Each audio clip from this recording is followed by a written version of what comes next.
Super star Rajinikanth Lal Salaam audio லான்ச்சில் தளபதி விஜய் பற்றி புகைந்து பேசியிருக்காரு. So என்னதான் இவங்க 2 பேரோட ரசிகருக்குள்ள சண்டை இருந்தாலும் அதை எப்படி முடிச்சு வைக்கணுன்றதுக்காக சூப்பர் ஸ்டார் ரஜினிகாந்த் பேசின வீடியோ.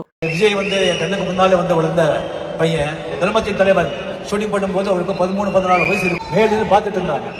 ஷூட்டிங் முடிச்ச உடனே பார்க்கும்போது சந்திரசேகர் இன்ட்ரோடியூஸ் பண்ணாங்க. என்னுடைய பையன் நீங்க சொல்லுங்க, அவங்க படிச்சுட்டு ஆக்ட் பண்ணலாம், அதெல்லாம் படிப்பா, அதுக்கப்புறம் ஆக்ட் ஆகிறதா நான் சொன்னேன்.